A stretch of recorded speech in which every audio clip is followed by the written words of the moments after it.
Go Catch a Goose. Chapter 8. Alone with Deku, Ochiko was suddenly and acutely aware of her own heart. Thud, thud, thud. Exactly like a heart was supposed to do, now with the thundering passion of a giant taiko drum. The symptom had come and gone since Deku called last night, pausing to let her sleep for a few hours and picking up first thing in the morning, and now here he was. He'd actually come to see her, not for work reasons or just as a friend, but because they were dating. Gosh, she needed to calm down. It was Deku, the same Deku she'd known for years, yet a change in their relationship turned him into someone completely different at the same time.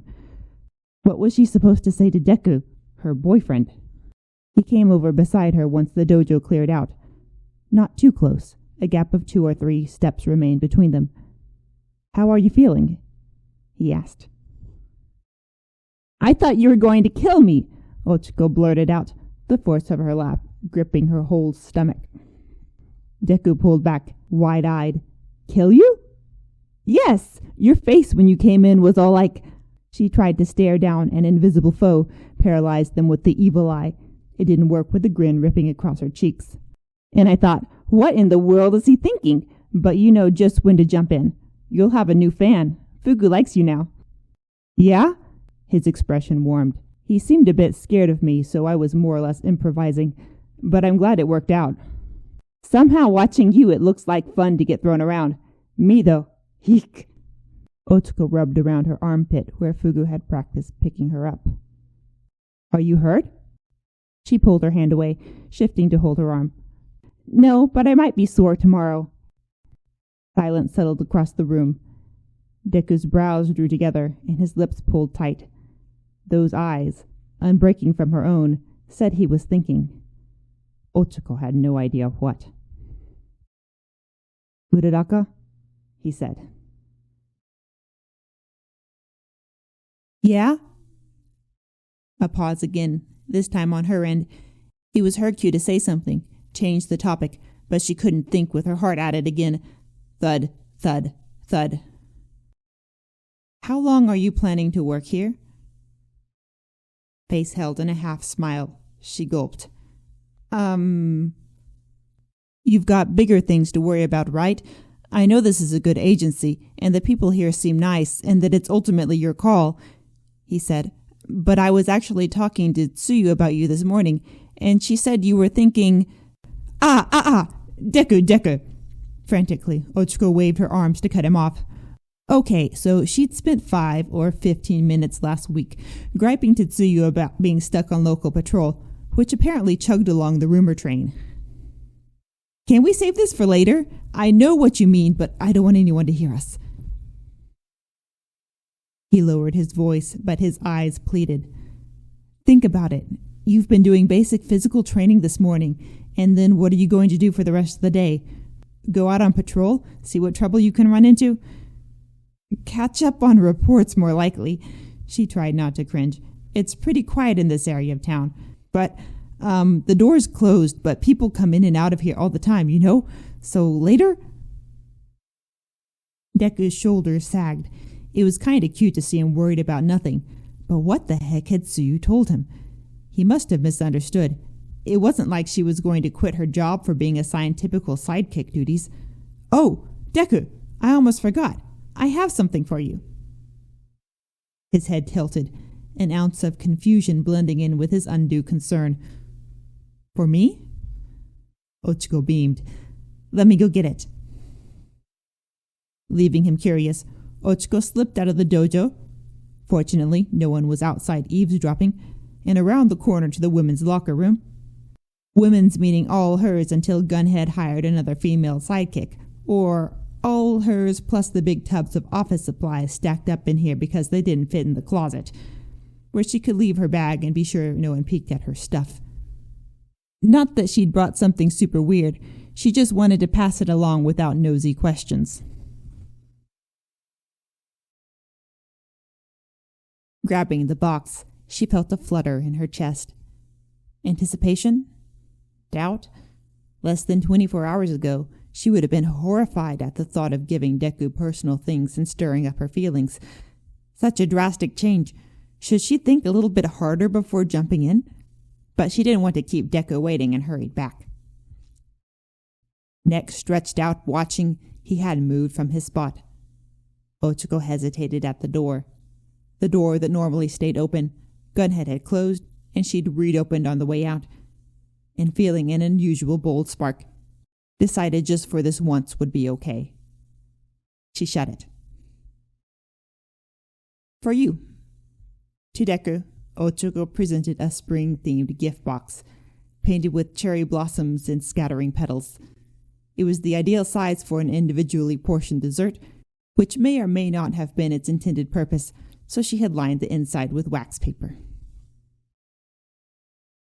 Deku never failed to be surprised, but today's reaction was of a different flavor. He froze up like a statue, gaped at the box for 3 seconds before he shook his head and remembered to close his mouth. Really? She nodded brightly. Both hands reached, taking the present slowly and carefully, as if he'd been entrusted with a sacred relic rather than pink cardboard. It's really cute with the pink and the flowers. It seems like you, Deku said. Right? I know it's late for spring things, but I got the box last year and I've been waiting for an excuse to use it, Ochiko said. Something's inside? May I? Deku's hand hovered over the lid, and again Ochiko bobbed her head in approval. Opening the box, he sniffed. The aroma of sugar and icing was a bare wisp of the oily odor that had soaked into the walls in Ochiko's apartment. And so she told him she had made matcha donuts. Food blogs seemed to call to her whenever she was bored, and she'd drool at the infinite choices of recipes and beautiful, delicious pictures of things to eat. Among these, matcha-flavored sweets were some of her favorites. It was the color, the smooth scent, and the slight Japanese touch on Western desserts. And after talking to Deku last night, Ochiko couldn't sit still and remembered she'd bookmarked a tutorial for matcha donuts that were fried crispy brown on the outside and green when you bit in, and was instantly determined to make them that night to share him with him the next day. She'd run to the grocery store for ingredients before it closed and had been so tempted to tell Deku what she was making, then came home, made the dough, the icing, and deep-fried the donuts. She teetered a step back as she spoke, enough space for her nervous energy, followed by 2 steps right back to Deku. Ochiko was blabbering. She could have left it at, I made matcha donuts. But the way Deku's eyes lit up and he smiled, he drew all of it out of her without even trying. It smells delicious, Deku said, in awe of the donut. You did this all by yourself? It looks like something from a bakery. She decorated with crisscross lines in matcha green icing. Can you tell? I try so hard to get it right using a spoon. The process of trial and error had left her with a collection of ugly donuts at home. Yes, it really looks professional. You know, you didn't have to give me anything, Deku said. And all this last night, you must have been tired. I couldn't sleep, Ochiko giggled at him. Even after I made these, I tried to go to bed and just kept thinking about everything you said on the phone. Heat bubbled up to her face. Deku had said she was important to him. He wanted to be a part of her life. He was literally amazing at everything he did. Ochiko was an ordinary sidekick who just happened to have met him in school, and now he wanted to marry her. She took 1 step closer. The bits of self-restraint and common sense that were still working insisted she move to his side rather than into his face. His head turned, following her. They were close enough to accidentally bump shoulders or touch. Or not so accidentally. With 1 finger, Ochiko poked his upper arm. You say some crazy things when you get going. Sorry about that, for keeping you up. Sorry? I'm happy, Deku. I'm really happy, like I feel like a big goofball. No one's ever said anything like that to me before. Like... Ochiko was happy. She wasn't supposed to get choked up on her words. She swallowed and pushed herself to keep talking. I didn't think someone could think that about me, and I couldn't possibly imagine you. And I'm happy. I really hope things go well between you and me. So I want to do cheesy things like make donuts and maybe make you happy too. Deku held the box tighter and pulled it close to his chest. It's not cheesy, Uraraka. It's really nice of you, so much nicer than you need to be to me or anyone when you should be more worried about yourself. But you've always been one of the nicest people I knew. Thank you. You're welcome. She prodded him again. He was solid muscle under the baggy t-shirt. He cocked his head, a soft smile on his lips. Making fancy things like this at night, I get the feeling you'll be a good mom. Although I'm not sure how to take this with me, Deku said, a hand checking a pocket on his athletic shorts. I guess it won't fit, said Ochiko. You could eat it. And Deku did just that. They sat down on the dojo floor over by the wall, and Ochiko grabbed 2 bottles of tea from the nearest vending machine. He offered her half the donut, of which she accepted 1 bite, and was much happier to have him eat it. He marveled at the fluffy green inside and stuck too much in his mouth. It's sweet, but not too sweet, and the matcha flavor really comes out. He said the type of things that no one else noticed. Sorry I didn't think to bring anything for you. She hummed, leaning towards Deku to nudge him with her shoulder. I guess you owe me one then? You'll have to take me on a romantic date or something. Well, she pulled away before she turned into a human tomato. You don't have to. I'm happy that you like it. Deku looked at her with a finger in his mouth, stuck in to suck off a smudge of icing, and blinked twice. You want to go on a date with me? I mean, of course I do. I wouldn't be dating you if I didn't want... Ochiko tilted her head to her shoulder and shifted her boots. To go on a date with you. We should go then. He sat up straight. Do something fun. Really? Where to? I don't know. I'll think of something. You're free this afternoon, right? And tomorrow and Thursday? I am. All right then. Deku grinned. I have a date with Uraraka. And she had a date with Deku. A totally cheesy reply popped into her head, and she chewed on her tongue to keep it to herself. Ochiko.